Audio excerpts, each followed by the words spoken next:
toys with the toys and the bacon and toys.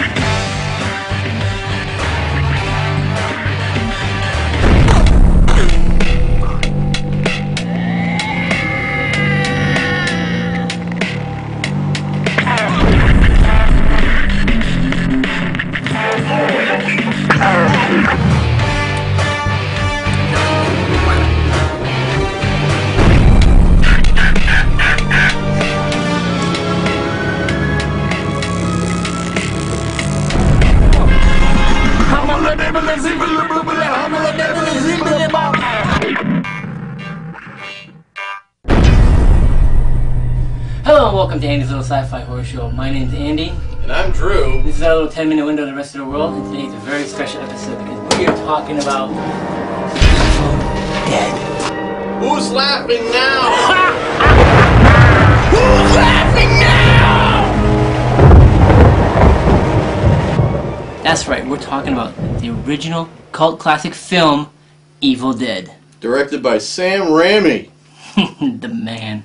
Who went on to do many great things, but he'll never shake the aura of this film. It's like that demon on his shoulder that just won't go away, no pun intended. We can't start any Evil Dead tribute without first acknowledging the staying power of this film. Still to this day is regarded as a modern masterpiece classic. Almost creating a subgenre in the horror realm itself. But its beginnings were very bleak. When it was first created, it was not looked upon as a masterpiece, needless to say. But it did come out at a very interesting time. This came out at the time when Laserdiscs had failed us, and people were still looking for that home movie kind of fix, and someone had come up with the concept of video cassettes. Back in those days, like 5% of the population really had a home recording system, VHS, or the ability to play any kind of movies if you didn't have a Laserdisc, that is. The reason was because it was very expensive. These systems cost like $800? Yes, $700 or $800, and the video cassettes themselves cost $60, $70, $80. Oh yeah, my dad got one, and it was like so expensive. He actually was one of the first people on our block that actually was a member of a movie rental house. And a lot of these places were mom and pop stores that rented really bad movies because a lot of people didn't have the equipment to play them. Well, that was just it. So you have to put yourself in a different mindset. Home video was not what it was today. It was for the very elite, very hardcore, either film nerds or the exclusively rich or the yuppie families of the time, such as yours. Yeah, my dad. Yeah. And the techno geek. Yes. Yeah, no offense. Cool guy. Him. Very few people had this technology. And film companies were not putting big motion pictures on video. It was not a good venue. So major film companies were like just giving their trashy, no good crap films to these video distributors. Meanwhile, other filmmakers were trying to make their mark via this new technology. Mostly it ended up being a lot of trashy porn and lots of low-end horror films. It's pretty much all the first-run VHS cassettes were. That's what dubbed them the term video nasties. Mm-hmm. And of course, once the media gave them that name, it was kind of hard to get the mainstream on board. Like Andy mentioned earlier, the machines were expensive and very hard to come by. But the cassettes, even blank cassettes, were like $5, $10 just for one. And then even when they started becoming more popular, they were big, they were bulky, and not only that, a lot of those machines, those early machines, ate the tapes. That's right. That's a horror movie in itself. Exactly. That's when you want to get one of these. Like I said, up-and-coming filmmakers were able to showcase their works. In the midst of all of this video nasties and trashy horrors came Sam Raimi's Evil Dead.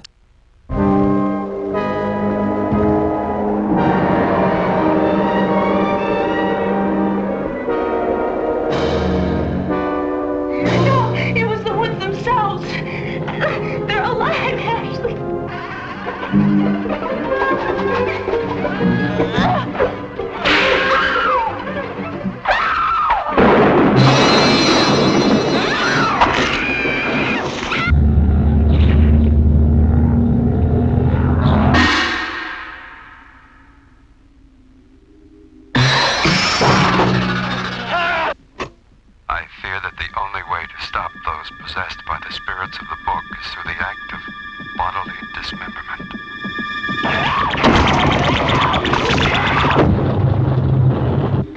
don't care what happens to her. She's your girlfriend. You take care of her.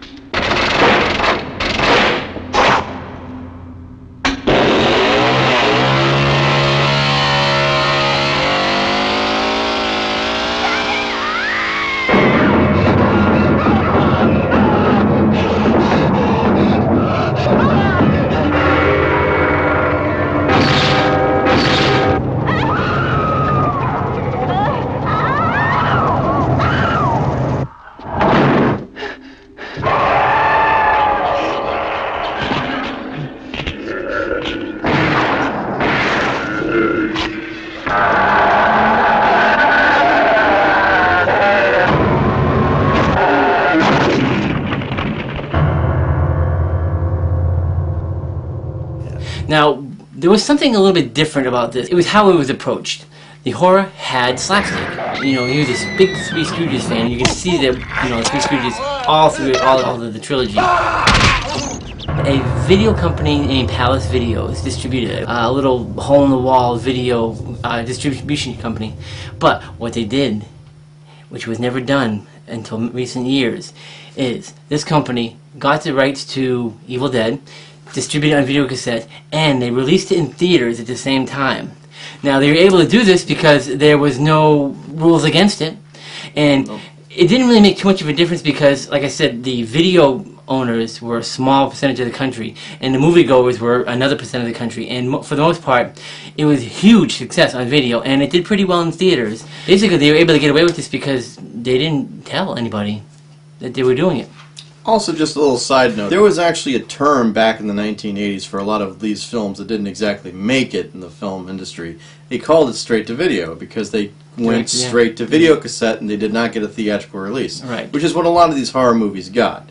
But in this case, we saw it get on the theaters and in the video cassettes at the same time. And get some big attention from a certain name you may know his name, Stephen King. Saw the film and gave it the review, as you see it on the video covers, you see it on the posters, and that was a huge help for this small little film that really had nothing more going for it other than it have a slightly humorous over the other straight gore schlock that it was mixed up in. And there was a lot of that too. Plus the fact the film was well done. Oh, it is. I think honestly the first Evil Dead is probably the scariest in the entire series. Particularly, it does have the slapstick in it. But one of the things is it has a lot of elements that make it very, very scary. Yeah. The stop motion. And just the whole bleak tone of the entire movie and the fact that it doesn't really end happy. So, let's talk about the cast. Now, the secret to any good horror film is casting. And of course, you gotta cast the ladies correct. Who can do any better than my girls themselves, the ladies of Evil Dead? Oh gosh, yes. But of course, every single good horror movie has to have a leading man, and that leading man is Bruce Campbell. He is a god in the B-movie horror genre. He has remained to be one, and Evil Dead was really probably his breakout film role. Possibly, yeah. It really started his film career, and he has been exploding ever since. This movie actually started a lot of careers. I have seen the dark shadows moving in the woods, and I have no doubt that whatever I have resurrected is sure to come calling for me. It was the woods themselves. They're alive. Evil Dead. They got up on the wrong side of the grave. Evil Dead from New Line Cinema. And of course, the one thing that happens with every great horror film, get yourself the sequel. Oh my goodness, now, yes. The sequel is actually technically more successful than the original. Now, I'm really partial to the original. The Evil Dead 2 is wicked cool. Don't get me wrong, it's amazing. But my heart will always be first with the original, the classic Evil Dead. I guess I'm just of that age frame. I think so too, but I can understand why Evil Dead 2 would be more popular, mainly because it is much more slapstick, it is much more comedy, and there are lots of moments that a lot of people actually gravitate in Evil Dead 2.